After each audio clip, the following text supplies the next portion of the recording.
À cette conférence débat, puisque j'ai prévu, puisque je suis la seule à intervenir ce matin, de donner la parole à la salle, de façon à ce que vous puissiez faire une remarque, poser une question et participer à cette discussion, puisqu'il y a des sujets qui pourtant semblent sans problème et qui encore en France sont un peu tardifs. Je donnerai un seul exemple sur la question des LGBT-phobies, mais j'aurais pu aussi, même si je suis moins légitime sur le sujet, parler des préjugés racistes dans les romans. Je vous donnerai un exemple peut-être en introduction pour montrer qu'on s'intéresse évidemment à l'ensemble des problématiques, je dirais, éthiques. Un grand mot, mais de temps en temps il en faut, dans la littérature. Et est-ce que la littérature doit être éthique ? C'est aussi une question qu'on peut se poser. Est-ce que les personnages doivent être moraux ? Est-ce qu'on doit être un romancier moral ? En fait, toutes ces questions qui sont un peu agitées dans l'air du temps et à laquelle je vous donnerai mes réponses. Donc vous ferez évidemment soit votre miel, soit au moins, j'espère, matière à réflexion. Le premier exemple que je donnerai, récemment, quelqu'un se plaignait sur les réseaux sociaux, en tout cas un lecteur d'imaginaire, se plaignait qu'aujourd'hui, il y a des bisounours. Alors, en gros, quand vous ne pensez pas qu'il faut pogromer les juifs, les arabes, les musulmans, les noirs, etc., on vous traite de bisounours. Non, non. Aujourd'hui, je dirais en plaisantant que le politiquement correct, en France, c'est plutôt d'être raciste que de ne pas être d'accord avec ce préjugé, de penser qu'on juge les êtres humains en fonction de leurs actes et non en fonction de la couleur de leur peau, machin, etc. Un certain nombre de sujets qu'on aborde. Donc je pense qu'il faut parfois ne pas être bisounours. Sur ça, je suis d'accord avec l'extrême droite. C'est peut-être le seul point d'accord que j'ai avec eux. Arrêtons d'être gentils. Arrêtons d'être nunuches. Arrêtons de penser que les hommes sont naturellement bons. Une partie d'entre eux sont non pas naturellement, mais deviennent mauvais et doivent donc être traités de façon énergique, c'est-à-dire leur apprendre qu'il y a des lois, qu'il y a des respects des personnes humaines et que donc le fait d'être mauvais n'est pas quelque chose de positif dans la vie comme dans les romans. Une fois que j'ai dit ça et que j'ai un peu posé de façon un peu roborative la question, je prendrai un exemple de lectrice. Alors, au départ, je n'ai pas fait de carrière dans la littérature. J'ai été une lectrice passionnée très très jeune. Je suis une lectrice de science-fiction et de fantasy un peu tardive, c'est-à-dire que c'est plutôt à la vingtaine que j'ai découvert ces littératures, contrairement sans doute à beaucoup d'entre vous qui l'ont découvert très très tôt. J'ai plutôt une culture classique, j'ai fait époque incagne, grec, latin. C'est toujours passionnant, je trouve. Mais voilà, un jour, je suis tombé sur un quai de gare, je cherchais un roman policier et je suis tombé sur un roman de science-fiction. C'est comme ça que mon intérêt pour la science-fiction est venu. Puis j'ai rencontré des auteurs par hasard, puis j'ai rencontré des fans, et puis voilà. Bon, peu importe, ma carrière professionnelle dans la science-fiction et la fantasy, a priori, ce n'est pas notre sujet. Donc, ce que je voulais dire, c'est que mon premier contact vraiment professionnel avec la question des préjugés et des discriminations en littérature, ça a été mon expérience de lectrice au Fleuve Noir.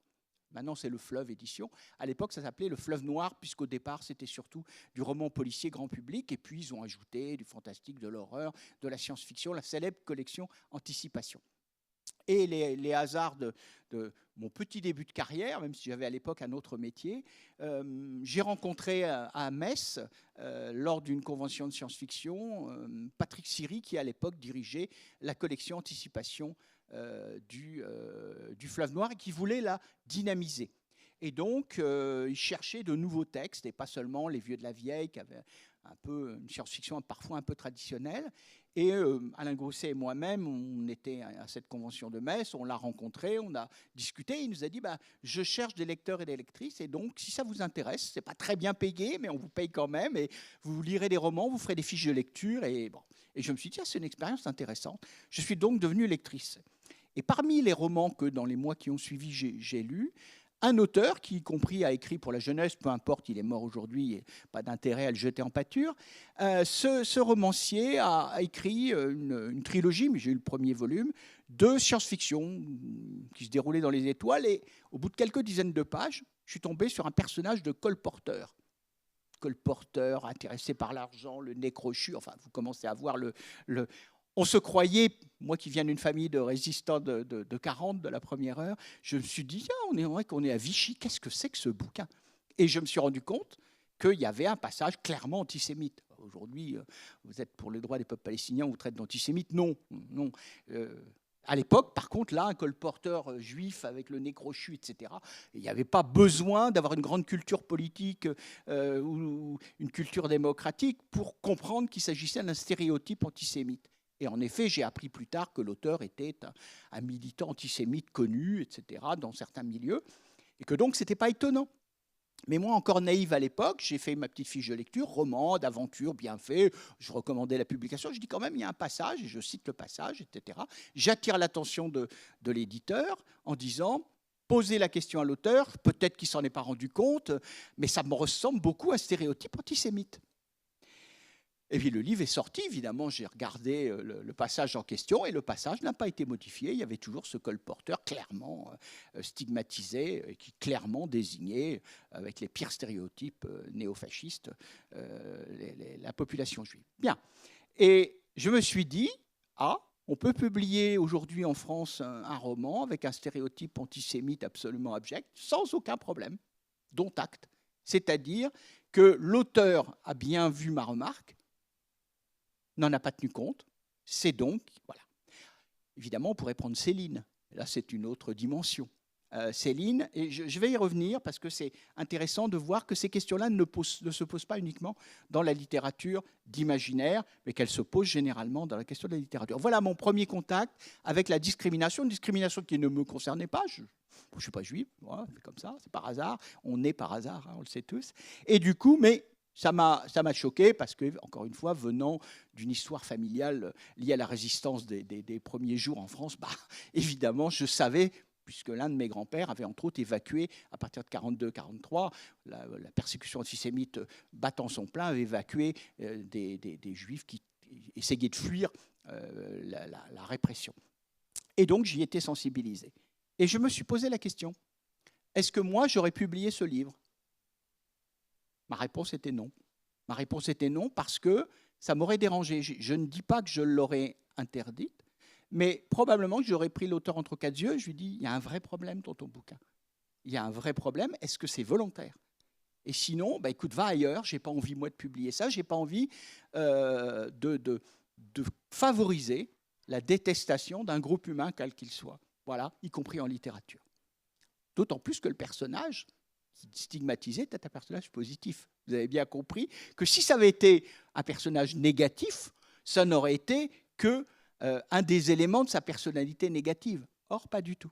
C'était le bon du roman qui avait ce type de stéréotype et qui donc dénonçait un groupe humain. Bon, voilà, premier contact, et bon, c'est tout. Voilà, ça n'a pas non plus été important. Après, j'ai vu évidemment des opinions qu'on sent plus ou moins des auteurs et des autrices, mais on est dans une démocratie, il est normal qu'on ne pense pas tous pareil. Et heureusement, sinon, on aurait une vie un peu triste et une littérature profondément ennuyeuse. Notre but est aussi de distraire le public, de lui plaire, de lui faire passer un bon moment au-delà des convictions que les uns et les autres peuvent avoir. Une fois que j'ai dit ça, je vais me plonger, après cette petite entrée en matière, un peu plus loin dans le temps, mais je voulais quand même vous préciser, parce que c'est une question d'honnêteté, d'où on parle. Évidemment, je suis LGBT, je vis avec une femme depuis 17 ans, j'ai fait un parcours de vie que certaines connaissent, donc voilà, je suis concerné sur ces sujets, et aussi je suis concerné par les sujets du féminisme, puisque j'ai eu le plaisir de découvrir un peu tardivement ce qu'était l'oppression des femmes et comment elles se vivaient, y compris dans des pays démocratiques comme le nôtre. On me dira, ce n'est pas l'Afghanistan ou l'Iran, j'en suis bien d'accord, mais ce n'est pas non plus un pays idyllique pour les minorités et pour les femmes. Un procès en cours nous le démontre à une échelle quand même un peu significative. Pour en revenir à notre sujet principal, je vais prendre une œuvre précise qui va poser cette question-là et qui va aussi nous amener à nous interroger sur comment on aborde une œuvre d'art, comment on aborde une littérature qu'on aime, et comment, en fonction aussi de nos propres sensibilités, du fait qu'on est concerné ou pas, ou qu'on est solidaire de tel ou tel groupe humain stigmatisé, comment on peut réagir face à des livres.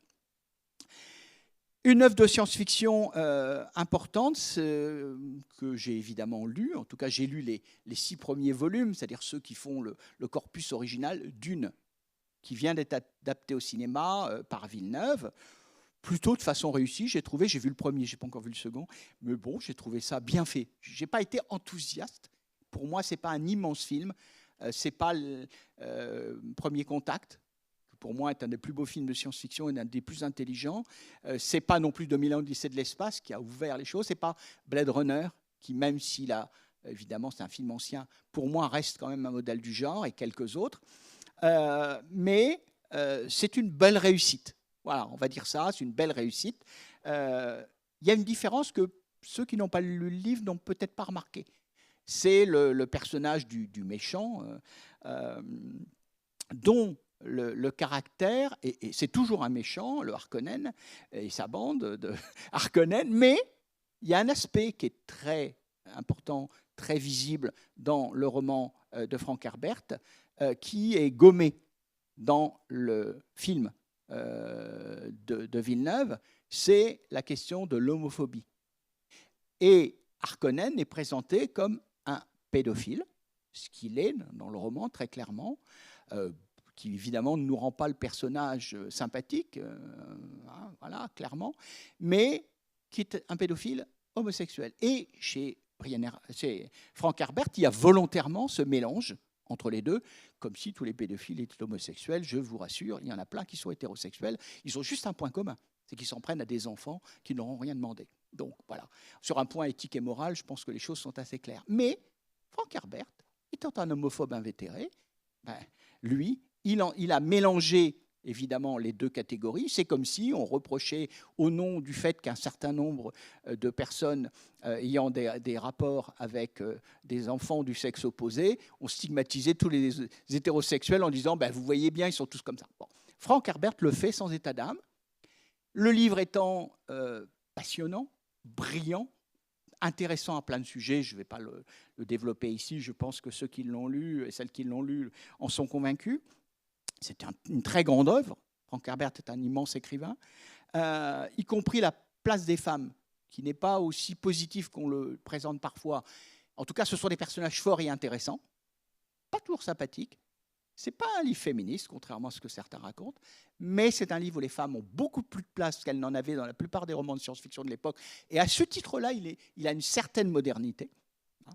Mais sur la question de l'homophobie, je vous citerai Florian Kell, qui est un journaliste du magazine Gay et Têtu, le 21 septembre 1921. Vous pourrez trouver facilement la référence. N'hésitez pas à me contacter après si vous voulez quelques références précises. Je vous les donnerai en attendant un essai que je prépare sur ces questions-là pour dans 18 mois, 2 ans.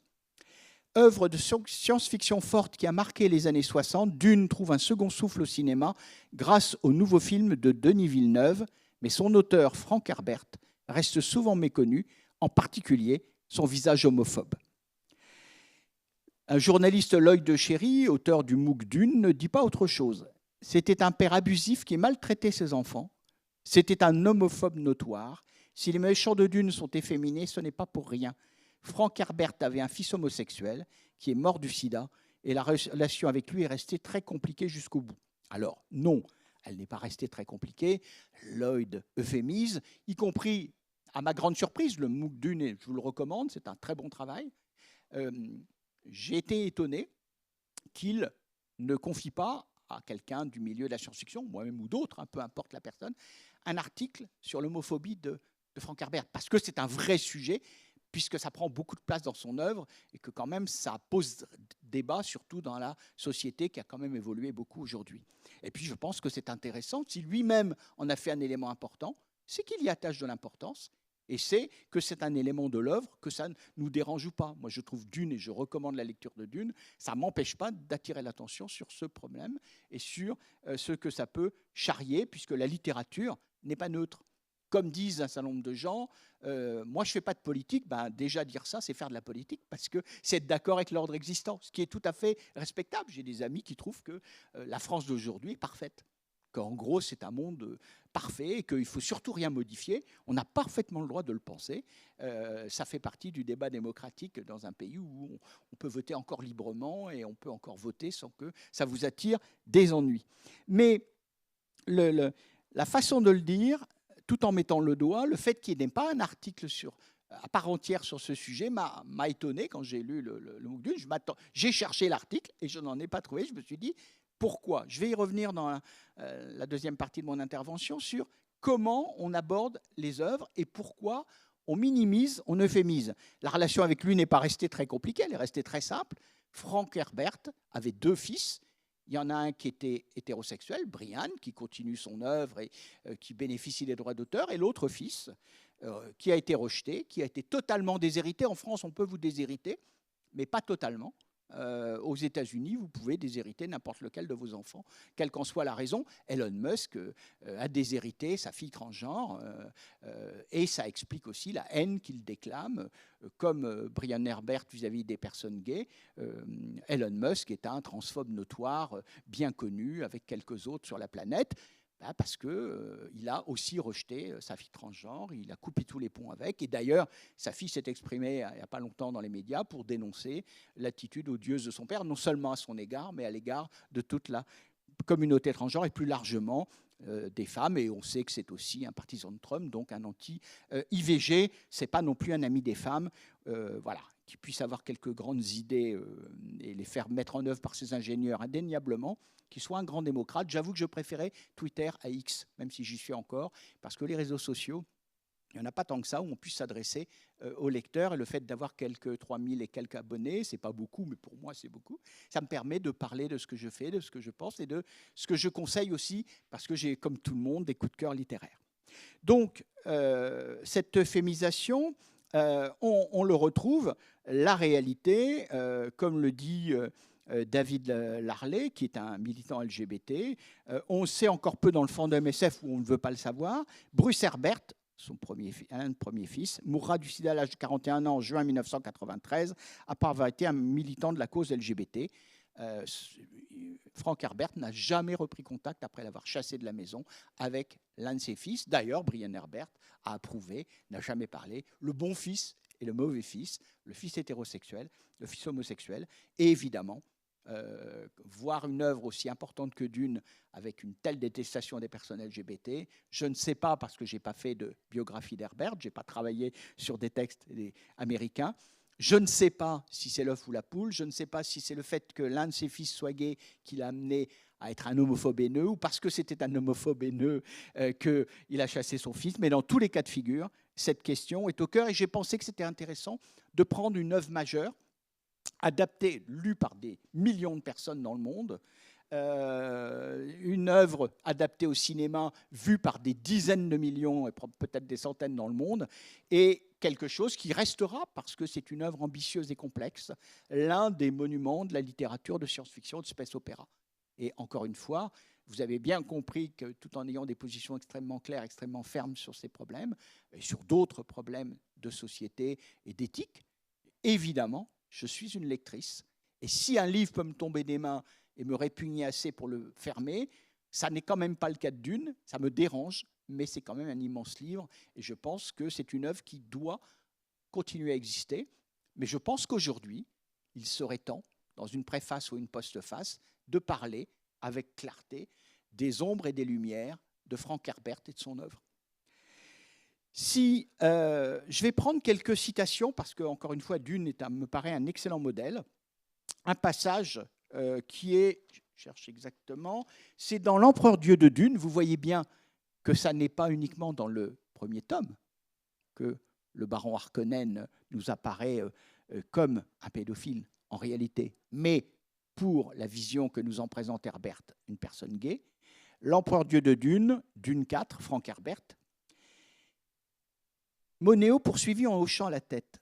L'homosexuel, latent ou non, qui maintient sa condition pour des raisons que l'on pourrait qualifier de purement psychologiques, a tendance à se livrer à des comportements infligeant la douleur, aussi bien à autrui qu'à lui-même. D'après le seigneur Leto, cela remonte au comportement probatoire de la horde préhistorique. Et vous le croyez? Oui. Vous avez bien vu, citation parfaitement claire, et il ne prendra pas de recul dans le reste du roman. On est au tome 4, donc c'est bien un fil qui traverse l'ensemble du roman, l'homophobie. Il maintient sa condition pour des raisons que l'on pourrait qualifier de purement psychologiques. Voilà. C'est-à-dire qu'il y a une volonté On n'est pas gay parce qu'on le ressent, mais parce qu'il y a une volonté de faire le mal, évidemment, puisque le bien, c'est l'hétérosexualité dans la vision de Frank Herbert. Personnellement, j'ai tendance à croire que c'est le comportement avec les autres qui définit le bien ou le mal, ou du moins qui nous essaie de nous faire aller plutôt vers le bien que vers le mal. Nous savons qu'il y a des hommes, des femmes surtout, profondément bons, c'est rare. Il y a des hommes profondément mauvais, il y en a beaucoup. Et il y a surtout beaucoup de gens qui, comme chacun d'entre nous, avons une part grise, un peu plus foncée ou un peu plus... Voilà, et puis que certains d'entre nous essayent, c'est un dur combat avec soi-même, de s'améliorer, de chasser les mauvaises pensées, les brutalités, les comportements. Je prends mon exemple, je ne me présente pas comme une femme parfaite, comme une personne parfaite. J'ai été germanophobe. Pourquoi ? Parce que les récits de mon enfance sur ce que les nazis ont pu infliger à la population française, et encore plus après à d'autres, en particulier la communauté juive, m'a évidemment amené à avoir une difficulté. Mais c'est un préjugé, parce qu'évidemment, les Allemands d'aujourd'hui, ou de la génération d'après la mienne, n'ont rien à voir avec le Troisième Reich. Il y a des Allemands qui ont résisté, plus qu'on ne croit. Beaucoup sont morts dans les camps. Aussi, les camps allemands, dès 1933, les militants de gauche, puis après les personnes LGBT, et puis après, évidemment, l'extermination des personnes juives. Et beaucoup d'Allemands m'avaient dit une fois un cinéaste allemand, on discutait de ça, puis du fait que j'évoluais, qu'avec les Allemands que je rencontrais, j'avais plus aucun, et que j'étais évidemment pour la réconciliation franco-allemande. Mais le préjugé est en nous, on nous le transmet.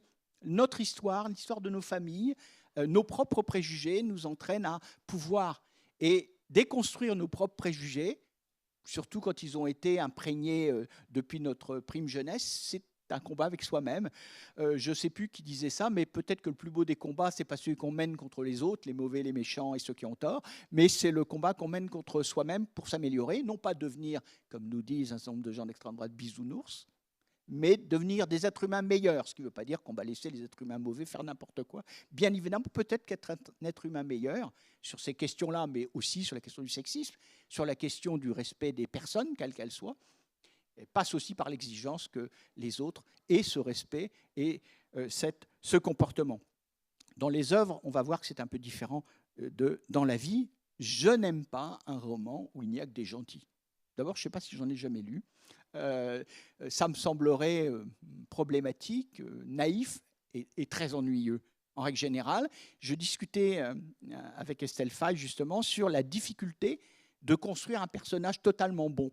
Elle disait qu'elle y était arrivée sur l'un de ses romans à paraître et que ce n'était pas un personnage ridicule, ce n'était pas un personnage dont on allait se moquer, c'est un personnage avec qui on allait être en empathie et qu'elle allait maintenir dans un monde difficile. Bon, j'attends avec beaucoup de curiosité ce livre à venir. Avec ce personnage-là, elle avait prévu d'ailleurs de le tuer au bout d'un moment parce que quand même, ce n'est pas raisonnable de garder un personnage qui, malgré les avanies, continue à être un personnage bon, quoi qu'il arrive. Et visiblement, il va survivre. Mais bon, je ne vous en dis pas plus et je ne vous dirai pas quel roman, puisqu'elle en a plusieurs en cours d'écriture. Revenons donc à Frank Herbert, une deuxième et dernière citation. Monéo parla alors d'une voix apaisante, mais ses paroles secouèrent Idaho. Je ne vous le dirai qu'une fois. Les homosexuels ont compté parmi les meilleurs guerriers de notre histoire, les troupes du dernier recours. Ils ont figuré parmi nos meilleurs prêtres et prêtresses. Le célibat des religieux n'a jamais été le fait du hasard, et ce n'est pas un hasard non plus si les adolescents font les meilleurs soldats. C'est de la perversion. D'accord avec vous.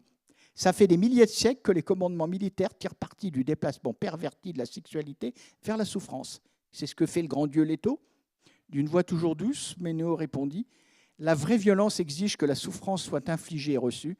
Une armée conduite à cela par ses pulsions profondes est bien plus maniable. » Cynisme total, il y a une part de vérité, au-delà de l'homophobie qu'on sent là encore, mais voilà, ces sociétés d'hommes totalement fermées, c'est moins vrai aujourd'hui avec l'entrée des femmes dans un certain nombre d'armées, ce qui modifie, même si ça, c'est compliqué encore, on l'a vu avec de récentes affaires dans l'armée française, mais là aussi, on voit bien que même si ça s'appuie sur un certain nombre de remarques que pourraient faire aussi des personnes LGBT, on voit l'hostilité clairement de Frank. Et à un moment donné, autrefois, des générations avant la mienne, des premiers militants gays que j'ai pu croiser à la fin de leur vie, avaient une formule un peu ironique qui était « écrit trop fort pour ne pas en être ».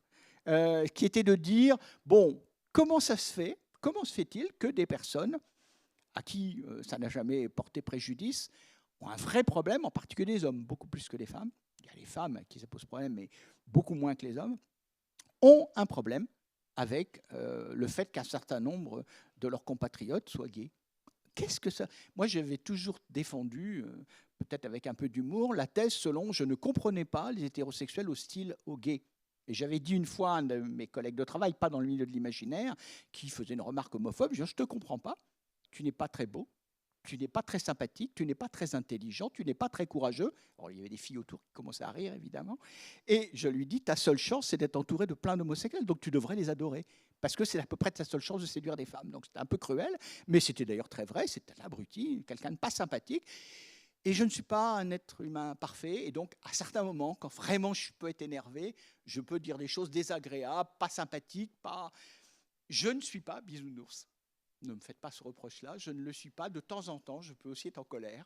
Je peux aussi trouver qu'il faut dire des choses désagréables à des gens parce qu'à force qu'on les laisse dire des choses désagréables aux autres, il faut leur montrer ce que ça peut infliger quand on vous le fait à vous-même. Voilà. Donc, c'était une façon de dire il y a une incohérence, il n'y a pas de rationalité dans cette affaire. Et évidemment, je ne vais pas, chez chaque homophobe, soupçonner un homosexuel qui lutte contre ses propres tendances, mais je pense que chez certains d'entre eux, leur hostilité et le fait que leur masculinité est fragile, je veux dire, un hétérosexuel bien dans sa peau, heureux, moi j'en connais, j'en ai parmi mes amis, il y a des gens très bien parmi eux, je connais des amis qui, franchement, ne se sentent pas en insécurité. Ça ne les dérange absolument pas, heureusement d'ailleurs, de plus en plus. Mais voilà. Et donc, dans les livres, comme dans la vie, ces questions sont aujourd'hui abordées. Je vais donc maintenant passer à la deuxième partie de mon intervention, qui sera sur un peu comment on aborde en France ces questions et les problèmes à la fois éthiques et littéraires que ça peut poser. Et ensuite, je terminerai par quelques conseils de lecture. Évidemment, je vous ai déjà conseillé Dune, un livre homophobe. Je vous citerai quelques autres auteurs américains là dans les minutes qui viennent. Mais je vous citerai aussi des conseils de lecture de livres LGBT ou de livres où il y a des personnages LGBT, des personnages queer, et puis des ouvrages où c'est au cœur de l'ouvrage. Comme ça, vous aurez quelques conseils de lecture. Mais avant tout, évidemment, ceux que je vous conseille, ce sont de bons livres, de très bons livres et de grands livres, parce que si je veux évidemment montrer à des lecteurs hétérosexuels qu'on peut être aussi ému par une histoire d'amour entre deux garçons ou deux filles, si c'est une belle histoire, que moi je suis, vivant avec des femmes et aimant les femmes, ému par une histoire entre un homme et une femme, je n'y vois pas d'inconvénient. Et je peux moi aussi être touché, avoir la larme à l'œil, si cet amour est contrarié par des gens hostiles. Ah oui, dans un roman, il nous faut des gens des adversaires, comme on dira, pour contredire l'histoire qui sinon se déroulerait parfaitement et donc nous ennuierait un peu parce que les gens heureux n'ont pas d'histoire, dit-on. En tout cas, en littérature, c'est souvent vrai. Pour citer quelques auteurs, là aussi LGBT-phobes notoirement connus, et d'auteurs de talent, je ne vous conseille pas les mauvais, vraiment, ceux-là n'en parlent. Alors ceux qui sont LGBT-phobes et de mauvais écrivains, on peut s'en dispenser. Mais ceux qui sont très bons, voilà. Après, chacun a évidemment sa réaction, sa morale, son éthique et sa façon d'aborder la littérature. Je prends Michel Jury, qui n'était pas dénué d'une certaine homophobie qu'on peut trouver dans certains de ses livres, et qui pourtant, j'en ai fait partie, avait des amis dans le milieu de l'imaginaire sur qui il ne portait pas de jugement. Mais c'est comme l'antisémite qui a un ami juif, comme le militant RN qui a un ami arabe, etc., qui dit « ben non, je ne suis pas raciste, la preuve ». Voilà. Oui, il y avait même un des pires gardiens de camp du Troisième Reich qui avait une maîtresse juive dans le camp d'extermination. Je ne pense pas que c'était pour de bonnes raisons.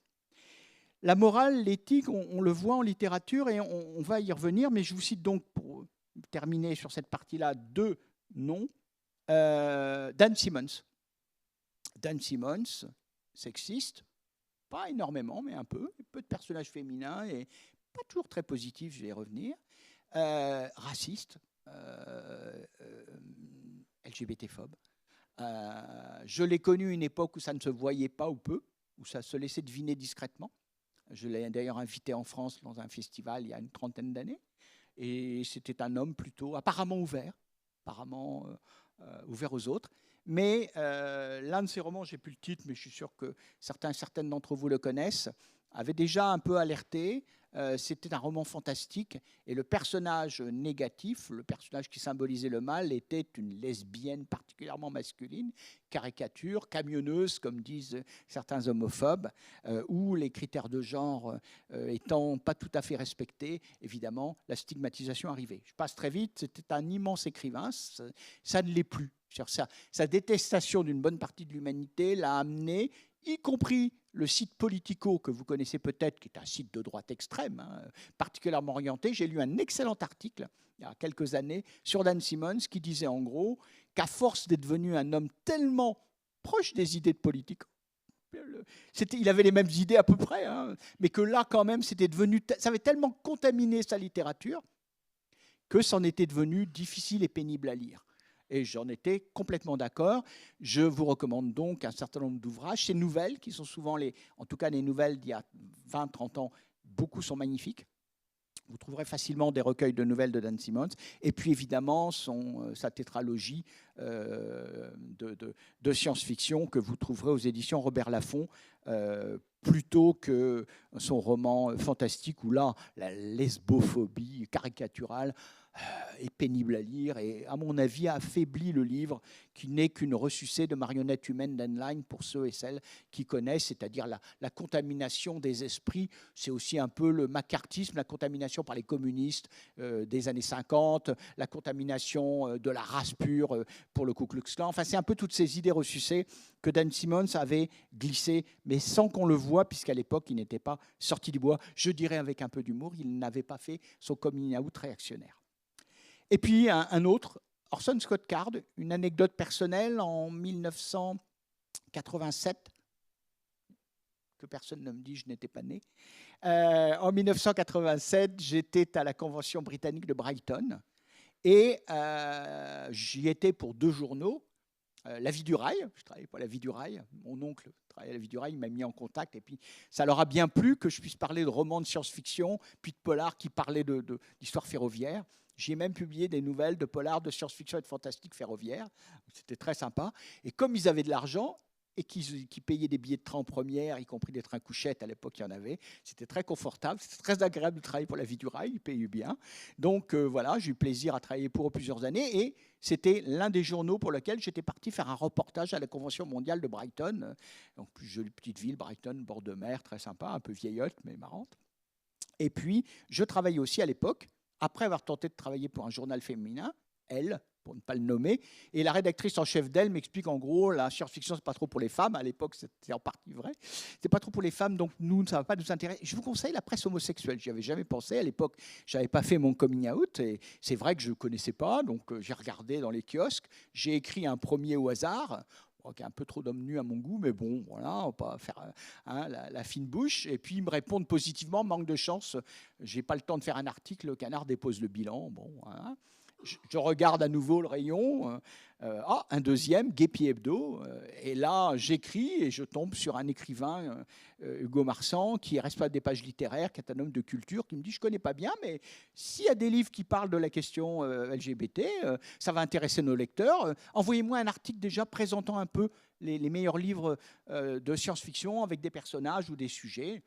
Donc je fais un papier, ça convient, et donc il m'envoie à Brighton. C'est d'ailleurs comme ça que j'ai fait des interviews, entre autres de Clive Barker, qui est un grand écrivain d'horreur fantastique, que je vous recommande. Il est un peu moins connu, ce serait bien de le rééditer en France. J'espère qu'on pourra le faire dans les années à venir. Et je l'ai donc interviewé pour Guépy Hebdo, puisque c'était, dans le domaine de l'horreur, le grand écrivain gay qui apparaissait à cette époque. Et anecdote, je me promène donc, je sors de mon hôtel, j'étais un peu loin de l'hôtel de la Convention, parce qu'à l'époque, je n'avais pas encore trop d'argent, même si j'ai mes petits budgets. Bon, j'en ai pas énormément aujourd'hui, mais bon, voilà, je peux me le permettre. Je marche donc, j'ai quelques kilomètres à marcher, avec mon petit sac Convention et tout, et je vois un taxi qui s'arrête, on ouvre la porte, et je reconnais Orson Scott Card. Évidemment, il était déjà fort connu, et Orson repère mon sac, et très gentiment me propose de partager le taxi. Bon, je me dis, Ça ne va pas me coûter très cher à deux, puis j'ai quand même quelques notes de frais, donc j'accepte, je monte, et puis on bavarde. Je lui dis à quel point c'est vraiment le hasard, je suis ravi, que je lui parle des romans que j'ai beaucoup aimés, etc. À l'époque, je ne sais pas qu'il est mormon, je l'apprendrai après. Il y a sans doute des mormons sympathiques, mais bon, ce n'est pas vraiment une religion où la plupart des pratiquants très, très assidus sont très tolérants, ça c'est un vrai souci, et en particulier l'homophobie est très développée. Bon. Eh bien, Card, on discute, machin, et je me dis quel homme charmant. Et quand il sait que je dis quand même que je fais des critiques en fiction, j'ai fait un papier sur son livre, enfin bref, on bavarde. Mais il voit bien que je suis une jeune, même si je travaille déjà un peu professionnellement, bon. Et que si je suis un peu loin de l'hôtel, c'est sans doute que je n'avais pas non plus les moyens de me prendre l'hôtel le plus cher. Et donc, très gentiment, Card me dit non, et je me fais rembourser par mon éditeur, et il paye intégralement la note. Vraiment un homme adorable. Il préoccupe des autres, ne me laisse pas marcher à pied, me prend à bord, ne veut pas que je paye. Et puis je découvre, au moins 10 ans plus tard, que c'est un homophobe invétéré. Et après l'avoir publié dans ma revue Galaxy, que j'ai dirigée entre 1996 et 2007, j'ai fait un dossier, je faisais avec mon équipe, un dossier chaque numéro, tous les trimestres, sur un auteur.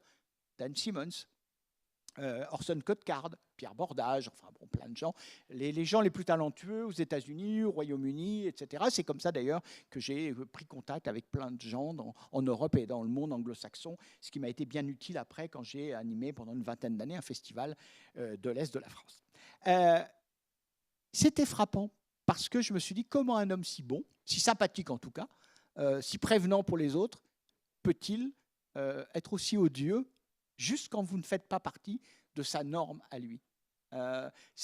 J'étais encore jeune et c'est des questions que je me posais à l'époque. Maintenant, malheureusement, je crois avoir un certain nombre de réponses. Mais voilà. Et voilà, j'ai donc publié ce dossier. Et c'est là, en travaillant un peu sur ce dossier, même si ce n'est pas moi qui l'ai fait, que j'ai commencé à me dire, ouh là là, il y a un certain nombre de problèmes. Et évidemment, vous avez bien vu que ces dernières années, peut-être, il y a eu des polémiques assez violentes, puisqu'il était membre d'une organisation équivalente à la fameuse Manif pour tous en France, donc faisant des manifs et du lobbying pour interdire les droits des personnes LGBT et les faire reculer aux États-Unis, leur interdire le mariage, etc. De la même façon que quand il est venu en France au Festival des Utopiales, Card s'est fait remarquer par ses exigences de ne pas fréquenter tel type de personnes, etc. Bref, Orson Scott Card, on est dans le gris foncé, un personnage qui peut montrer de la prévention pour les autres, mais qui, quand vous êtes LGBT, n'est plus votre ami. À part ça, c'est un immense écrivain. Et cette LGBT-phobie ne se sent pas dans les œuvres. Là, le LGBT-phobe, c'est l'homme, ses positions politiques. Ses livres sont des vrais récits. Et je trouve que, en tout cas, moi, je n'ai pas, pour le moment, j'ai beaucoup lu Card, je n'ai pas vu. Et là aussi, c'est important. Quand on est un lecteur ou un professionnel de la littérature, mais en général c'est aussi parce qu'on aime les livres, de bien voir en quoi il faut faire une différence entre l'œuvre et l'auteur. Parfois elle contamine l'œuvre et elle peut poser un problème, y compris dans l'affadissement, l'affaiblissement et la caricature de l'œuvre. Je précise que là j'ai pris la question de LGBT-phobie, mais tout en étant, vous l'avez senti sans doute, une personne qu'on classera plutôt à gauche sur l'échiquier politique français. Dès les années 70, plutôt à la fin des années 70, début des années 80, il y avait un courant très extrême gauche en France, anti-nucléaire, dénonçant plutôt la montée de l'extrême droite, très faible à l'époque, hein, le patronat, machin. Moi, ça ne me dérangeait pas, j'en étais pas si loin. Sauf que les textes étaient, sauf exception, épouvantablement mauvais. Et les bonnes idées ou les idées progressistes ou des idées qui, à l'époque, en tout cas, étaient assez proches des miennes, ne justifiaient pas pour moi, comme lectrice et comme spécialiste de la science-fiction, de faire de la mauvaise littérature. Comme je l'avais dit dans un débat à quelqu'un dont je pense qu'on votait à peu près pareil, je lui dis, écoute, va distribuer des tracts sur le marché, ça m'arrive aussi, mais franchement, ne nous ennuie pas avec des textes épouvantablement mauvais, parce que là, franchement, tu ne vas pas faire avancer tes idées, tu vas plutôt décourager les lecteurs, parce que si le monde dont tu veux nous faire rêver, c'est produire d'aussi mauvaises histoires, franchement, ça ne va pas être un monde rigolo. On s'était quitté un peu fâché, mais bon, de temps en temps, je dis la vérité aux gens. Ça m'arrive. Voilà. Donc, je pense que, encore une fois, quand on aime les livres, quand on aime la littérature, on ne doit pas oublier que les idées d'un auteur, ses convictions, ses préjugés ne sont pas toujours visibles dans sa littérature. Ça peut paraître étonnant, mais ils ne sont pas toujours visibles dans sa littérature. Et c'est le cas d'un certain nombre d'auteurs LGBT-phobes, homophobes, lesbophobes, transphobes, biphobes et tout ce que vous voudrez, puisqu'aujourd'hui, on a d'autres catégories. Moi, je m'arrête à LGBT, je mets un plus parce que je suis extrêmement ouverte à la diversité. Et puis moi, les gens, ils sont comme ils sont, ils se dénomment comme ils veulent, et ça ne m'a jamais dérangé. J'ai peut-être eu une bonne éducation familiale. Voilà, donc j'ai donné quelques noms. Vous remarquerez qu'avec ma grande courtoisie, ma grande prudence, je n'ai pas jeté en pâture au lectorat ici présent d'auteurs français. Ça sera le cas de la prochaine conférence que je ferai sur le sujet, où je prendrai des exemples précis sur des passages précis, parce que quand on avance une idée, quand on avance un propos, il faut toujours donner sa source et donner des exemples pour que ça soit perceptible et pour interroger. Et je pense qu'un certain nombre d'auteurs ne s'en rendent même pas compte, parce qu'il y a des terminologies péjoratives qui sont tellement encore dans le domaine courant que spontanément, sous la plume, ça leur vient. Ce ne sont pas nécessairement des gens qui nous veulent du mal, mais ce sont des gens qui ne réfléchissent pas à telle ou telle formule et ce qu'elle fait dans un livre. Alors, je ne dis pas qu'il faut aseptiser les livres. Je dis tout de suite ma position sur les trigger warnings. Je suis personnellement un peu hésitante sur la question. Je comprends qu'il y en ait. Je ne ricane pas parce qu'il y en a. Moi, comme lectrice, je peux tout lire. Ça peut m'énerver, ça peut me choquer, ça peut me mettre en colère, ça peut faire que j'ai plus envie de déjeuner avec un auteur, mais je dors bien la nuit. C'est-à-dire peut-être que j'ai du recul, peut-être que confronté dans ma jeunesse à des brutalités parfois militantes, bon, j'ai du recul sur ça, puis j'ai un amour de la littérature, la mienne en tout cas m'amène à pouvoir lire à peu près tout.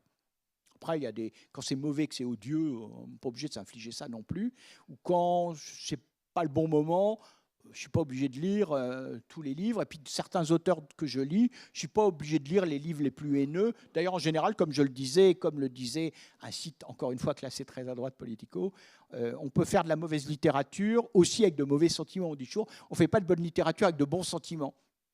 On en fait aussi de la très mauvaise et de très mauvais sentiments. Deuxième et autre partie sur le temps passe. Je vais essayer d'aller plus vite, mais je vais terminer sur, pour donner la parole et engager la discussion, je vais terminer sur 3 points. Face à un auteur moralement indéfendable, en voyant qu'évidemment, on n'a pas tous le même curseur. On a recours en général en France à 3 arguments d'une absolue mauvaise foi. Le premier argument, je l'ai moi-même employé, je vais le préciser, ne pas confondre l'homme et l'œuvre. Alors, ma réponse sera quand même, est-ce qu'il n'y a aucun rapport entre les deux? Parfois non. Parfois non, j'ai donné l'exemple de Card. Alors peut-être que l'un ou l'une d'entre vous me démentira, j'ai peut-être pas lu tout n'a peut-être pas été traduit. Si vous me trouvez chez Orson Scott Card des personnages, des formules, des situations clairement LGBT-phobes, n'hésitez pas, mon mail est facile à trouver et puis on vous le donnera, n'hésitez pas à me communiquer le titre de l'ouvrage, la page, la citation, parce que ça m'intéresse pour nourrir, je prépare encore une fois, un essai sur le sujet pour ces années à venir, et vous en entendrez donc parler dans le milieu de la SF et de la fantasy. Cette conférence est quelque part une des premières façons d'aborder cette question, de le préparer évidemment pour les années à venir. Donc, souvent il y a un rapport entre les deux, souvent ça contamine, ça abîme, ça imprègne l'œuvre, pas toujours. Et quand c'est le cas, je vais donner un exemple, encore très simple, pour qu'on se comprenne bien. Là, c'est de la fantaisie, c'est Harry Potter. La série Harry Potter, qu'évidemment j'ai lu intégralement, que j'ai vu ensuite l'ensemble des films. Je m'y intéresse évidemment, c'est une œuvre majeure, il n'y a aucun doute là-dessus. C'est une œuvre qui restera, il n'y a aucun doute là-dessus. Elle a fini, hein. Après, ce que j'ai survolé son polar, bon, évidemment, polar transphobe, clairement homophobe, mais bon, c'est pas bon, donc voilà, j'ai regardé quelques pages, ça m'a suffi. Le talent, visiblement, l'a fui, mais déjà, faire 7 volumes à ce degré-là, c'est resté dans l'histoire de la littérature parce que c'est une immense œuvre. Une œuvre qui pose plus de questions avec le temps, le recul du temps. Là aussi, je prépare un travail sur regarder avec le recul du temps Harry Potter. Et je ne parle pas uniquement des LGBT-phobies, je parle de plein d'autres questions.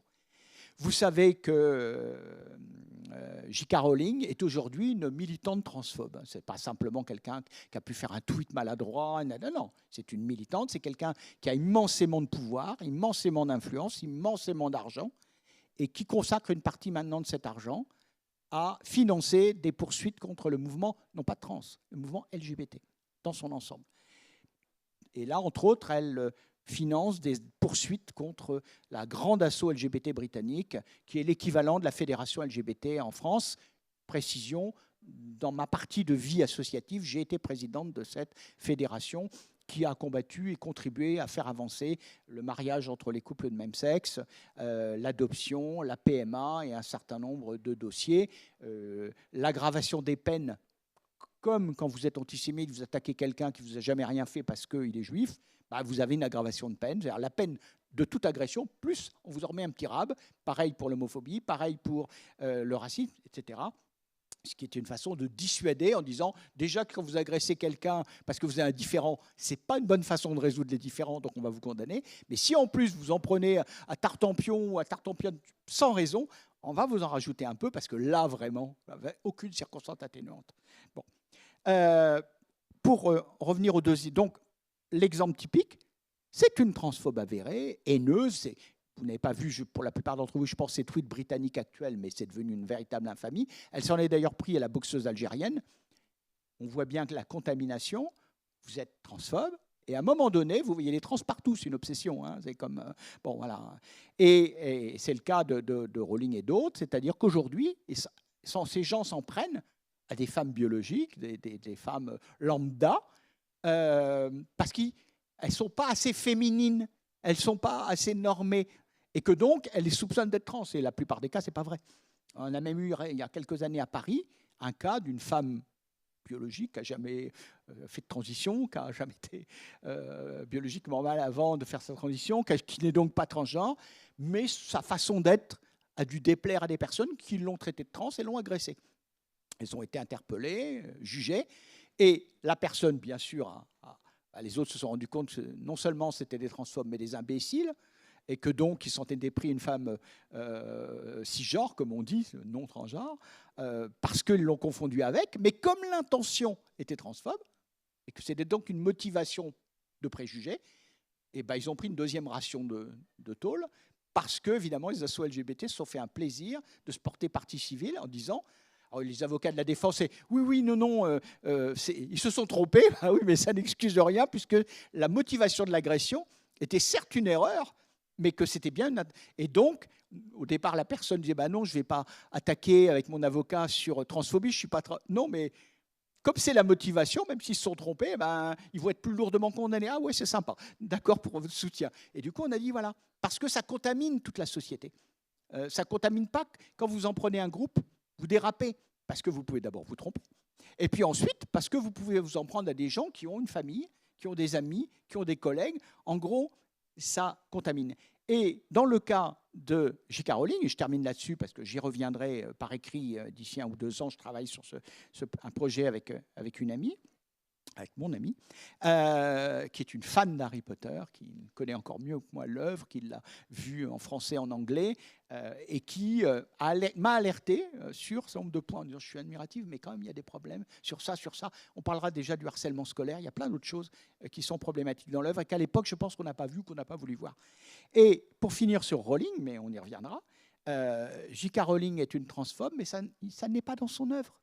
Il n'y a pas l'ombre d'une transphobie dans Harry Potter. Ça n'existe pas. C'est une question qui n'est pas abordée. Donc, ne confondons pas l'homme et l'œuvre. C'est en partie vrai. C'est parfois une mauvaise excuse, mais c'est en partie vrai parce que parfois, ça ne contamine pas l'œuvre, ou à l'inverse, ça n'est pas présent dans les romans concernés. On peut être une transphobe militante, haineuse comme J.K. Rowling, et ne pas avoir... Alors, est-ce qu'elle est devenue transphobe et que ça n'était pas le cas avant? Ou est-ce que simplement ça ne lui est pas venu à l'idée? Peu importe, en tout cas, ce n'est pas une accusation qu'on porterait. Ce n'est pas parce que la personne l'est, que l'œuvre l'est. L'œuvre, il y a des éléments d'homophobie. Là aussi, ça n'a pas été perçu à l'époque. Mais je pense que maintenant, avec le recul, on peut en donner quelques éléments très, très précis. Je le ferai plus tard. Mais en revanche, la transphobie n'est pas dans l'œuvre, elle est dans la femme. Fin de la parenthèse. Deuxième point, un roman n'a pas de morale. Un lecteur non plus. Je donne l'exemple de Jury et Céline. Michel Jury, qui lui-même avait quelques préjugés homophobes, bon, même si face aux personnes, bien sûr, il était contre les agressions, c'est un homme charmant, quelqu'un que j'aimais bien, mais bon, préjugé de sa génération. Il avait un problème, ce que je conçois très bien, je le partage sur l'antisémitisme, mais ça l'empêchait de lire Céline. Alors, que ça l'empêche de lire Bagatelle pour un massacre, j'en ai lu quelques dizaines de lignes, j'ai manqué de rendre mon repas, quoi. C'est d'une violence, d'une haine, d'un degré, c'est un génocidaire. Hein. Bon, on ne l'a pas fusillé à la Libération, la peine de mort existait à l'époque, et il a eu beaucoup de chance. Bon, d'abord, il est resté en Norvège, je crois que c'est en Norvège. Non, c'est dans un autre pays nordique, je ne sais plus lequel, mais pendant 1 ou 2 ans, pour se faire oublier. Mais il a eu beaucoup de chance d'avoir la protection du milieu littéraire. La personne en aurait fait le quart, il n'aurait pas été un grand écrivain, il aurait fini fusillé à l'époque. Hein. Bon. Ça aurait été dommage probablement pour la littérature, mais bon. Eh bien, Michel Jury se refusait à lire Céline. Mais il a le droit. Vous, lecteurs, vous, lectrices, vous avez tous les droits. Vous pouvez ne pas acheter un livre, vous pouvez ne pas vouloir lire un livre pour de bonnes ou pour de mauvaises raisons. Vous êtes libre face au livre. L'auteur est libre de son écriture, après il l'assume, et vous êtes libre de votre lecture. Vous êtes libre d'arrêter un livre parce qu'il vous ennuie, parce qu'il vous choque, parce qu'il vous est désagréable, parce qu'il ne vous intéresse pas, parce qu'il vous déçoit. Vous êtes libre de ne pas lire un auteur. Et quand on va me dire « Oh, mais Jury, c'est... » Non, c'est un immense... Oui, alors, s'il a un problème tel, avec sa personnalité fait qu'il ne le supporte pas, il n'y a pas d'obligation morale de lire Céline, même si c'est un immense écrivain du XXe siècle. Bon, il y a des œuvres mineures, mais sa trilogie nazie, celle où il raconte la débâcle et la façon dont les collaborateurs français suivent les troupes allemandes et se réfugient dans, je ne sais plus, ça me sort de la tête, mais voilà, dans une ville allemande où ils sont réfugiés. Il en fait d'ailleurs une description épouvantable. Cet homme était avant tout mauvais avant d'être un antisémite et un nazi. C'était un homme profondément mauvais qui ricanait en permanence sur les autres, alors que évidemment c'était pas, quand on a ses biographies, un exemple. Mais voilà l'attitude. J'ai pas eu la même. J'ai humainement la même vis-à-vis de cet abject individu qu'est Céline, abject quasi du début à la fin de sa vie. Sa femme ne valait d'ailleurs pas mieux. Des antisémites appelant et approuvant le génocide, des criminels, clairement, criminels. Faut savoir que Céline, maintenant on le sait, a aussi dénoncé des gens. On disait c'est juste des paroles. Non, non. D'abord des paroles qui tuent, hein, mais qui appellent à tuer, qui préparent le terrain au meurtre. Mais c'est aussi un immense écrivain et chacun est libre de lire ou de ne pas lire. Personne n'a à s'infliger une lecture qu'il n'a pas envie de lire. Et personne n'a à l'interdire à d'autres aussi. Ou alors, sauf s'il tombe sous le coup de la loi, et dans ce cas-là, il y a des lois, des procédures, etc. Troisième donc question, il ne faut pas lire un roman sans le resituer dans son contexte historique.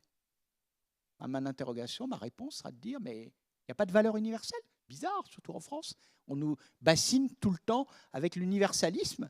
Et quand il s'agit de littérature, ça n'aurait plus cours. S'il n'y a pas de valeur universelle, pourquoi y en aurait-il aujourd'hui, s'il n'y en avait pas dans le passé? Or, quand vous regardez, on vous dit que à l'époque, par exemple, c'était normal d'être raciste. Ben non. À la Révolution française, un certain nombre de grands personnages dénonçaient déjà le racisme à l'égard des Noirs et l'esclavage, et se sont battus pour le faire supprimer. En particulier un abbé républicain qui s'est battu, un évêque républicain qui s'est battu, je n'ai plus son nom en tête, mais je pense que l'un d'entre vous le connaissent, qui s'est battu contre l'esclavage et pour l'égalité avec les Noirs, tout simplement. Il y avait plus de racistes encore qu'aujourd'hui, c'était plus accepté, plus universel. Mais dès cette époque, et très longtemps avant, je pense à l'ecclésiastique espagnol Bartolomé Las Casas, certains d'entre vous ont peut-être vu la controverse de Valladolid, où, les Indiens ont une âme, enfin ce qu'on appelait à l'époque les Indiens, les peuples natifs d'Amérique du Sud ont une âme. Voilà. Et c'est valable pour l'ensemble des sujets. Même au Moyen-Âge, il y avait des gens qui n'avaient pas de préjugés. On le retrouve dans un certain nombre de textes, même si c'est un peu caché à l'époque, face à la répression de l'Inquisition, qui n'ont pas de préjugés à l'égard des relations entre garçons ou entre filles. Filles, en général, on ne savait pas que ça existait à l'époque, donc ça passait un peu plus inaperçu. Donc, l'idée que on passerait l'éponge parce que c'était normal à l'époque, c'est souvent une idée de droite, ou plus exactement une idée réactionnaire. On peut être de droite sans être réactionnaire. C'est une idée qui justifie les choses et qui dit en gros, si on est aujourd'hui, on a tel préjugé dans la France de 2024, c'est pas grave parce que c'est un préjugé commun. Non. Si on croit réellement et qu'on applique réellement une notion d'universalisme, c'est-à-dire que tout être humain est libre, égal, en droit, je trouve ça sympa. Hein. Si un jour il y a un pays qui se crée et qui applique une idée aussi extraordinaire que tout être humain, c'est tout homme, hein, les femmes avaient été oubliées bien sûr, mais tout être humain, on va le corriger comme ça, est libre, égal en droit, moi je demande la nationalité tout de suite. Hein. Un vrai, je parle d'un pays qui l'applique, pas un pays qui en ferait éventuellement sa devise et qui ne l'appliquerait pas toujours. Voilà un peu ce qu'on pourrait dire, et je prends un lecteur de science-fiction, donc pour finir là-dessus, je ne perds pas le fil, resitué dans son contexte, certes, mais ça ne justifie pas qu'on réédite des romans médiocres aux idées abjectes, bien évidemment. Vous avez bien compris que je n'ai pas abordé la question, mais que je ne parle pas des personnages. Bien évidemment, vous pouvez décrire un personnage ayant des préjugés, un personnage ayant des dialogues réactionnaires, odieux, abjects, etc. Le contexte, la façon dont c'est amené, nous permet évidemment de progresser dans notre lecture, et parce que un roman, y compris de fantastique, de science-fiction et de fantasy, a aussi un rapport avec le réel, avec la vie, et croire qu'on peut raconter des histoires sans représenter une partie de réalité, c'est évidemment illusoire et ce serait moralement ennuyeux. Je terminerai quand même sur des conseils positifs avant de vous donner un petit peu la parole.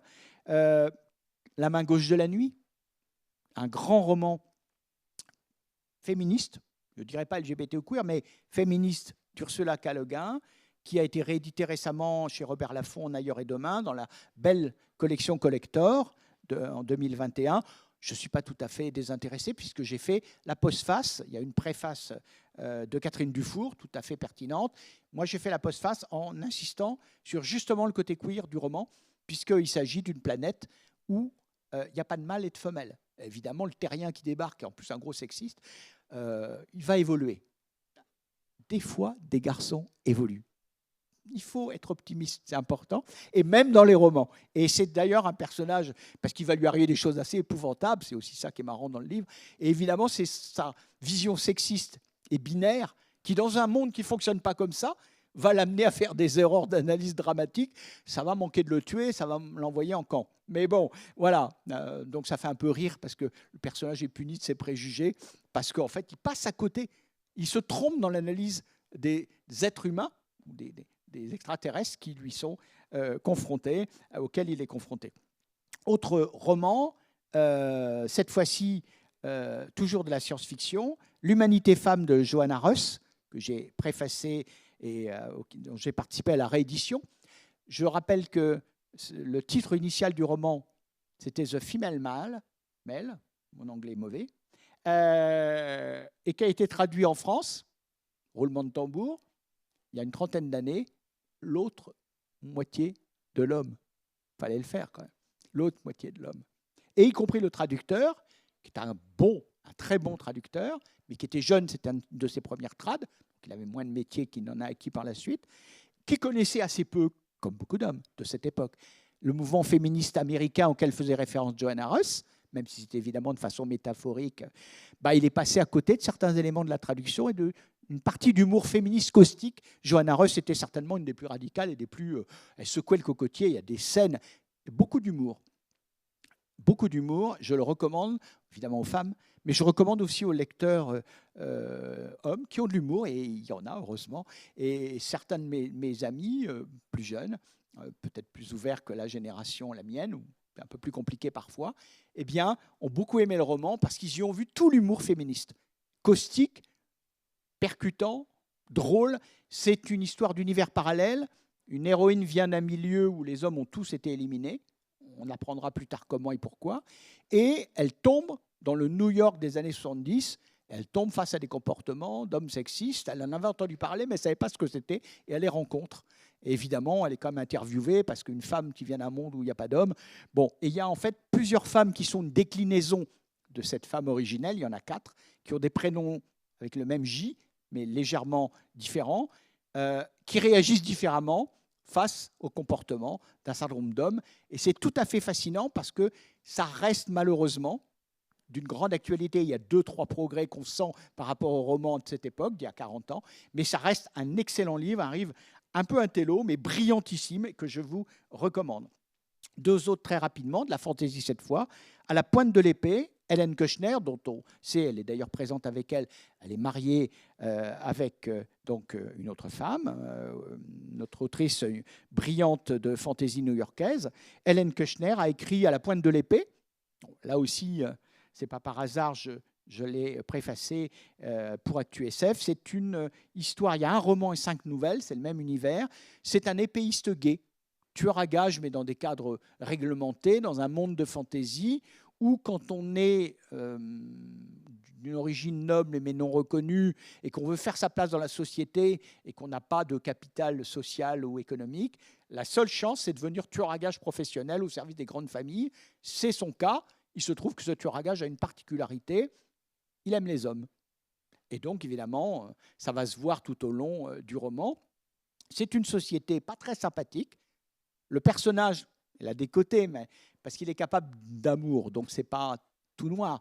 Mais c'est pas un personnage gay sympathique. Et là aussi, pas quand on ne dit pas de... Ben non, quand on raconte des histoires, je vous le révèle, n'en parlez pas en dehors de cette salle, il y a des hétérosexuels sympathiques et des gays et des LGBT, des transgenres qui ne sont pas sympathiques du tout, ou que vous n'aimerez pas, ou avec qui vous n'aurez pas d'affinité.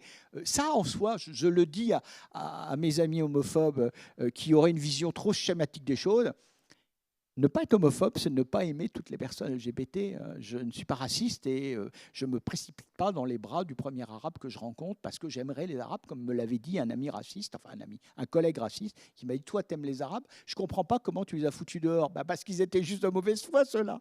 Voilà, c'est ce genre de choses qu'on trouve dans les histoires, dans les romans, comme dans la vie. Et puis un autre tout récent, de Samantha Shannon. Là, c'est une histoire de femme.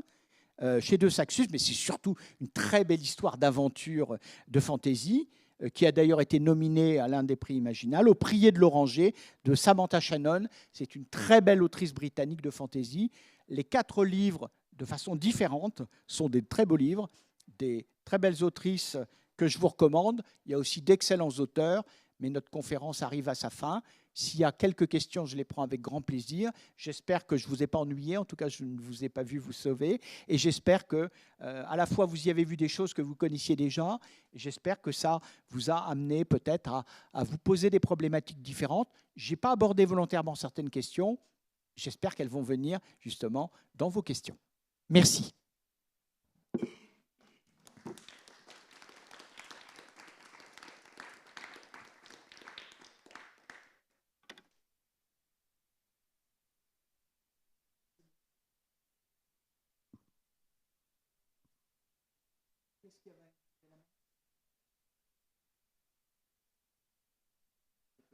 Pas de questions? Ah, ça y est, se décide.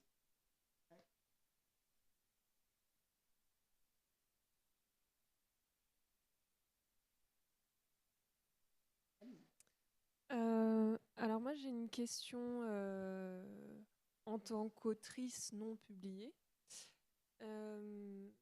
Pendant longtemps, il y avait peu de personnages LGBT en littérature et même au cinéma, etc. Et quand il y en avait, c'était des méchants. Ça, je pense qu'on est à peu près tous au courant. Et on est un peu sorti de ça.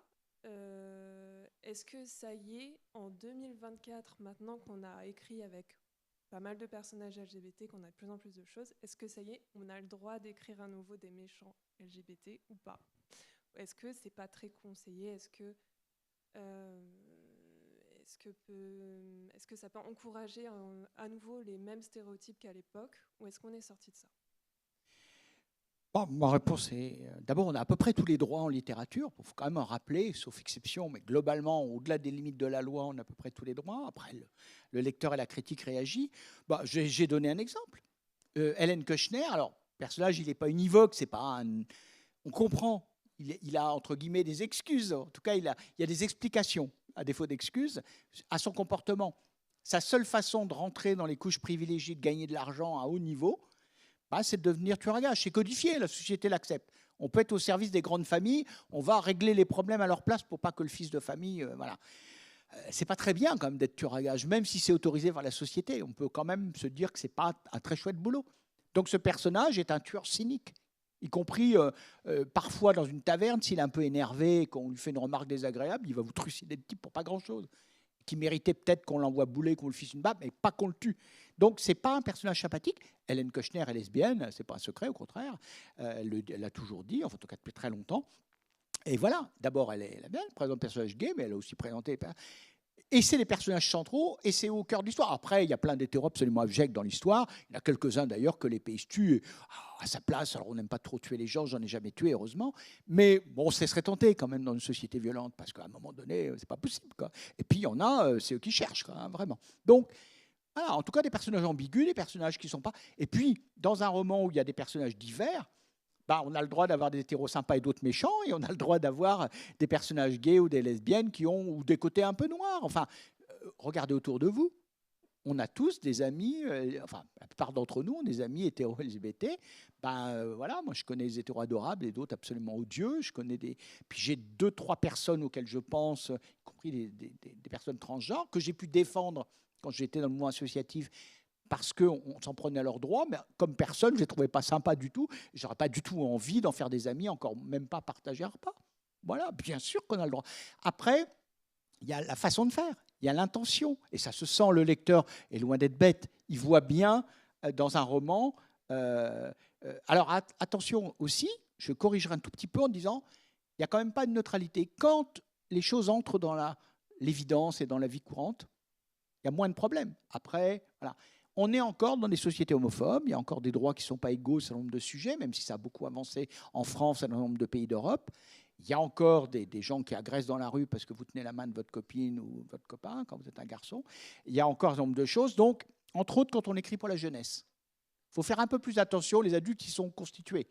Donc, soit ils n'ont pas de préjugés, soit c'est le fait qu'on peut les envoyer en tôle, s'en prendre à leurs biens et les stigmatiser devant la majorité de l'opinion, qui fait qu'un agresseur LGBT-phobe, au bout d'un moment, il va être mal à l'aise. Puis s'il n'est pas assez mal à l'aise, on peut le mettre en prison, après tout. Hein. Il y a des lois dans ce pays. Vous n'êtes pas obligé d'être laxiste avec des agresseurs, quelle que soit la raison. Mais voilà. Oui, mais on m'a éduqué comme ça. T'as qu'à te renseigner, garçon. Il y a aussi des journaux qui ne sont pas tous réac. Voilà. Et puis tu as des gens autour de toi. Et puis normalement, même si tu es un peu réac, même si tu es un peu homophobe, tu dois savoir qu'on n'agresse pas les gens. Donc c'est pareil en littérature. Non, il ne s'agit pas d'être bien pensant. Il s'agit d'être juste en littérature comme dans la vie. Moi, je pense que non. On ne s'interdit rien, mais évidemment, si le personnage positif passe son temps, comme je l'ai vu dans un roman français que je citerai plus tard, à avoir des propos, des mots, des termes péjoratifs homophobes, et que c'est le personnage le plus positif du roman, c'est sûr qu'il y a un problème et qu'il y a un message. Au moins inconscient et peut-être conscient.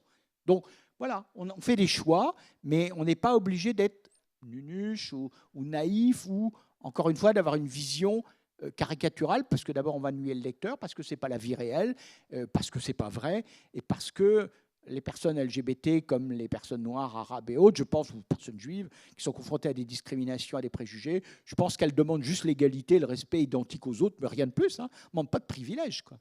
Enfin, je ne pense pas. Une autre question ? Et après, j'en prendrai une dernière parce que j'ai dépassé l'heure. Merci. Moi, j'avais plutôt une question sur la tendance de certaines maisons d'édition à essayer de gommer certaines discriminations. Je pense par exemple à Agatha Christie. Essayer de renommer le roman Les Petits Nègres, on a changé de nom. Il y a un Roald Dahl, un roman de jeunesse, où il y avait des tendances à vouloir gommer certains traits discriminatoires. Est-ce que c'est une nécessité ou est-ce que c'est plutôt un truc à éviter ? Alors, c'est une vraie question et je n'ai pas de réponse, en tout cas, je n'ai pas de certitude. Il y a des choses où je suis convaincu, puis d'autres où je ne sais pas. Alors, d'abord, je ne suis pas noir. Donc, les insultes racistes me hérissent. Mais c'est un titre que j'ai lu, j'ai vu que c'était une comptine britannique. Bon, c'est une comptine colonialiste et raciste. Hein. En toute honnêteté, je pense que la plupart des personnes noires du milieu de la science-fiction, de la fantasy et des personnes noires en général répondraient il faut changer le titre. Il faut changer le titre parce que ce terme péjoratif, qui est équivalent à tapette, PD, enfin je peux vous en citer, où on n'emploie plus les termes pour nos compatriotes juifs parce que là, le génocide a permis, c'est terrible de dire ça, mais a permis de faire qu'il y a des interdits. Ils sont en train de lâcher parfois, mais globalement, quoi qu'on raconte, on voit des antisémites partout. Non, il y a des gens qui sont critiques sur la politique d'Israël, ce qui est tout à fait autre chose. D'ailleurs, moi, j'étais sensibilisé à titre personnel, pour rester dans le cadre de la question palestinienne, par des amis juifs, justement, qui étaient très critiques sur la politique de l'État d'Israël. Donc là, encore une fois, le simplisme, c'est en littérature ou dans la vie ou en politique, c'est toujours... bon, c'est parfois obligé parce que ceux d'en face sont simplistes aussi, mais à un moment donné, quand on est entre gens raisonnables, même si on a des opinions très différentes, il faut en parler. Donc sur cette question, je n'ai pas de certitude. Je serais plutôt pour renommer ou ne pas rééditer. Je pense qu'il y a des livres qui sont contaminés et qu'il y a tellement de propositions de bons livres, y compris de premiers romans, qui sont vraiment bons, comparés à ce que je recevais, je lisais, je voyais dans les années 80, quand j'ai commencé à agir, à publier en France, à pouvoir publier les autres. J'ai constaté qu'il y avait beaucoup de scories, beaucoup de choses mauvaises. C'est toujours le cas. Hein. Mais quand même, on trouve beaucoup plus de premiers bons romans, même s'il faut un peu les retravailler quand même, mais beaucoup plus. Maintenant, je trouve que le niveau moyen du premier roman d'auteur de SF ou de fantasy en France est sans commune mesure avec ce que c'était dans les années 80. Il y a vraiment une hausse du niveau, ce qui d'ailleurs rend les choses plus compliquées pour tout le monde. Mais bon, ça fait partie. Donc on a globalement plus de bons livres, plus de très bons livres et plus d'excellents livres. Pour vraiment répondre à la question, j'aurais tendance à dire que quand réellement ce sont sur la une de couve des termes haineux à l'égard d'une minorité, je pense qu'il faut les changer. Et pour celui-là, je pense qu'ils étaient 10. Bon, y a pas... Ce qui m'étonne plus que... On peut se poser la question, mais ce qui m'étonne, c'est le scandale que ça provoque chez certains. En fait, on voit le regret au nom de « oui, on ne va pas changer les titres, oui, on ne va pas réécrire l'histoire, nous, on ne va pas... » peut-être que c'est à l'époque qu'il n'aurait pas fallu choisir ce titre-là. D'ailleurs, les ayants droit d'Agatha Christie, bien avant que le débat arrive en France, avaient accepté de le changer. Elle-même, Agatha Christie, avait, avec ses éditeurs, de son vivant, corrigé et réécrit certaines formulations antisémites qui étaient très fréquentes dans ses romans. C'était une fichue antisémite aussi. Hein. Bon, elle était raciste, antisémite. À la fin de sa vie, elle avait quand même senti, et je pense qu'elle tenait à ce que son œuvre se poursuive, elle avait quand même gommé un certain nombre d'aspects. C'est comme Tintin. Tintin a été réécrit par Hergé de son vivant. Relisez les facsimilés. Tintin au Congo, c'est hallucinant quand vous le regardez la première édition. Ça ruisselle de colonialisme et de racisme primaire d'un degré. On n'arrive pas à le croire aujourd'hui. Enfin, il y en a des comme ça, hein, mais franchement... bon. Donc, je pense que la réponse est, s'il faut tout réécrire, c'est que c'est un titre qui est plus publiable, tout simplement, parce qu'il est devenu tellement loin de ce qu'on est aujourd'hui, tellement... Il y a des titres... voilà. Je crois que la littérature n'excuse pas tout. N'excuse pas tout. Et puis moi, par exemple, comme éditrice, il y a des livres que je n'ai pas envie d'éditer. Voilà. Si j'ai un auteur foncièrement antisémite, foncièrement raciste, foncièrement LGBTphobe, qu'il aille se faire publier ailleurs. Il y a plein de collections, il y a plein de maisons d'édition, il n'y a pas de censure en France. Encore une fois, au-delà d'un appel au meurtre ou de choses particulièrement... Vous pouvez écrire les pires horreurs quand même dans ce pays. Hein, quand même, il ne faut pas raconter de bêtises. On ne peut plus rien dire. Mais si, j'ai jamais entendu autant d'horreurs qu'aujourd'hui. Voilà. Et dans le cas de Rodal, par exemple, l'auteur il est mort, dernière nouvelle. Hein.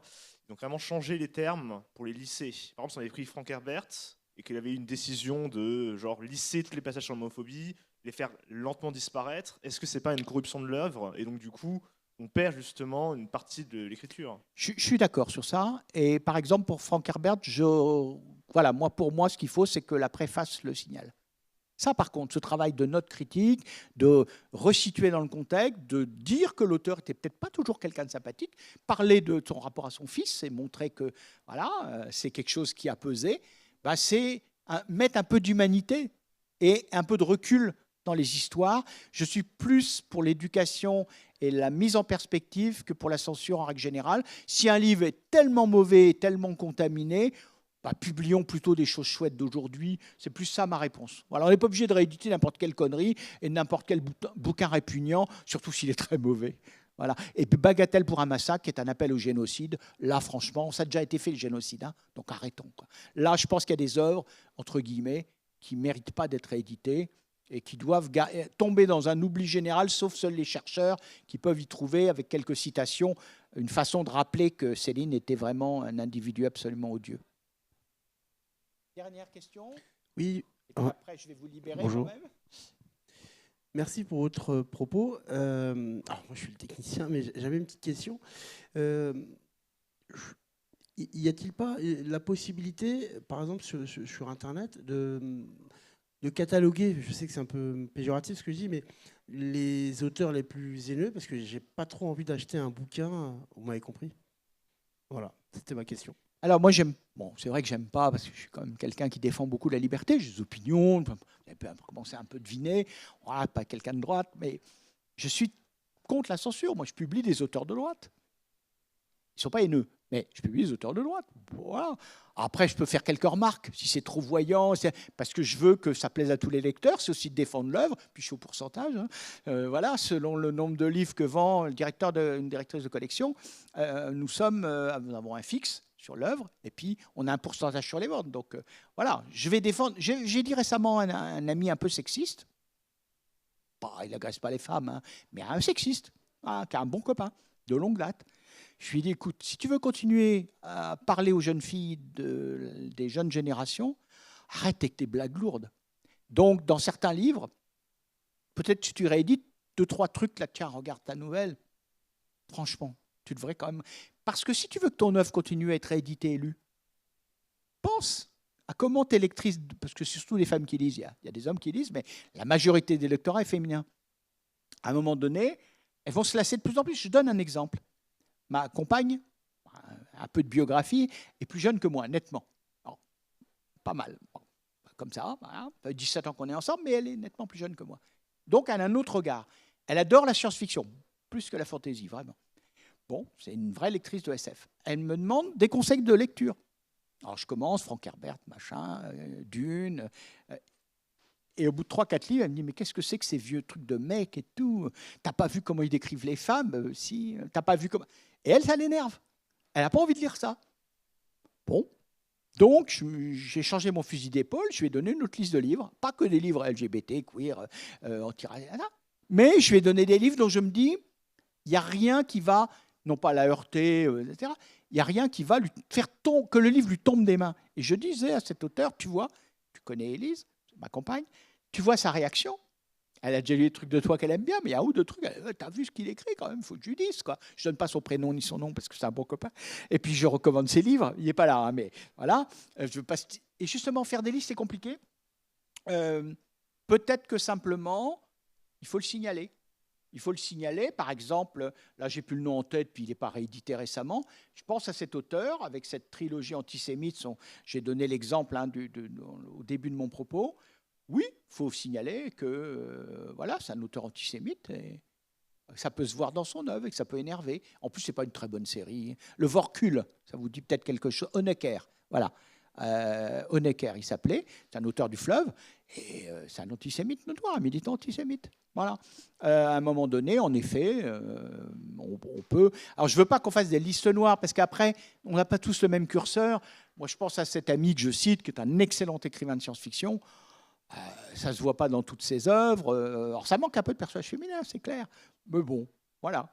C'est aussi courant dans pas mal de romans, y compris du 19e, qu'on enseigne en classe. C'est vrai qu'on ferait bien d'étudier un certain nombre de livres aussi de femmes qui donneraient peut-être à nos jeunes d'aujourd'hui une autre image de la littérature.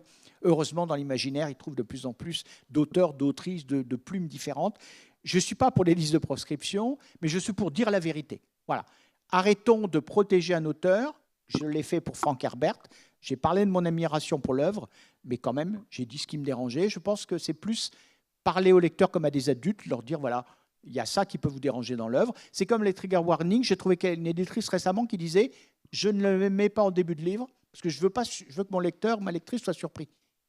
En revanche, j'ai un code barre. Vous le scannez ou pas. Si vous voulez être alerté, j'ai vu un intervenant dans une autre conférence que j'avais faite qui me dit « faut arrêter avec ces histoires, la protéger, on n'est pas des bisounours pour le discours habituel ». Je lui réponds « t'es un homme, statistiquement, il y a peu de chances encore qu'on t'ait violé, c'est le cas ». Alors, moment de gêne et tout, et je lui dis « tu vois, une lectrice, je reconnais pas mal qui ont été violées. Il y en a qui, malgré tout, parce qu'elles se sont reconstruites d'une autre façon, on n'est pas obligé d'être détruite, heureusement, par même quelque chose aussi grave que ça. Là aussi, évitons les caricatures et les préjugés. On peut se reconstruire après des choses terribles, violentes, affreuses. Mais tout le monde n'a pas envie de revivre ça, même dans un roman. Eh bien, si on a envie de voir qu'il y a des choses qu'on ne veut pas voir, on a le droit. Ce n'est pas juste une question morale, etc. C'est juste que pour soi, c'est juste pas possible. Voilà. Protégeons les gens sans leur imposer non plus la protection. Je pense que c'est... moi, je n'ai pas besoin de trigger warning. Jamais. Sur quoi que ce soit. Même un livre haineusement homophobe, je peux le laisser tomber, mais voilà, ça ne va pas me traumatiser. Je vais juste avoir envie de foutre une baffe à l'auteur, mais c'est tout. Voilà. Donc, bon, on est des êtres humains différents, tenons compte de notre diversité, de notre sensibilité différente, y compris à des époques différentes de notre vie. Et puis pas de liste de proscription, mais disons les choses, et donc prévenons les lecteurs, en effet. Il n'y a pas de raison que le lecteur soit obligé de lire des choses qu'il n'a pas envie de lire. Encore une fois, et là je suis d'accord totalement avec Daniel Pénac, qui avait fait un petit livre sur la lecture, dont je me suis beaucoup servi pendant ma dizaine d'années de prof de lycée professionnel. Le lecteur est libre. Et pour qu'il soit libre, il faut qu'il soit informé. Et ça sera mon mot de clôture avant un petit conseil sur 3 autres ouvrages. Je vous conseille Thomas Andrew, que vous trouverez sur le stand de nos libraires, La boutique des artefacts magiques. C'est évidemment un ouvrage d'imaginaire, mais c'est de la romance LGBT. Thomas Andrew est un très bon auteur de ce type d'ouvrage, un peu de la romantaisie avant l'heure, mais sans ces préjugés sexistes qu'on peut trouver. Je vous conseille aussi un roman d'Estelle Faye, une des très grandes autrices de l'imaginaire d'aujourd'hui, une autrice majoritairement, alors en jeunesse et en adulte, majoritairement de fantaisie, mais qui, dans des nouvelles, puis dans un roman, Les Nuages de Magellan, prix Bob Moran 2019, prix Rognéné 2019. Il est sorti en première édition chez Scrinéo, dans la collection de Space Opera, Planète Opéra que je dirige. Et puis, il a été réédité chez Folio, Les Nuages de Magellan, une histoire, 3 personnages principaux, 4 en fait, 3 femmes et un homme, qui vont jouer un rôle dans l'histoire. 2 de ces personnages sont des femmes lesbiennes. Il y a une histoire de romance, et il y a surtout une histoire d'aventure, de poursuite. C'est un monde des grandes compagnies, à la Elon Musk qui a pris le pouvoir définitivement, et qui interdit toute une série de choses. Et une planète mystérieuse, libre, existerait encore dans un coin caché de l'espace. Et la grande compagnie veut la retrouver si elle existe et la détruire. Et puis, ils vont se lancer à la poursuite de 2 personnages. Mais j'arrête là. C'est un vrai roman d'aventure, un vrai space opéra. Et puis, 2 prix littéraires. C'est un très, très, très beau roman, Les Nuages de Magellan. Et puis, une anthologie que j'ai publiée il y a 2 ans, Afrofuturisme, L'avenir change de visage. Là aussi, c'est des couves qu'on n'a pas l'habitude de voir. C'est un illustrateur absolument merveilleux que j'ai trouvé avec Mnemos. C'est Mnemos qui me l'a proposé avec 2 autres. J'ai choisi celle-là. Je trouvais que cette cosmonaute noire avec une tenue plutôt du Kenya à peu près, enfin voilà, ou d'Addis Abeba. L'illustrateur est un illustrateur qui vit à Addis Abeba. On l'a trouvé sur le net, on l'a contacté. On lui a acheté les droits de la couve. C'est une couve absolument magnifique auquel on n'est pas habitué.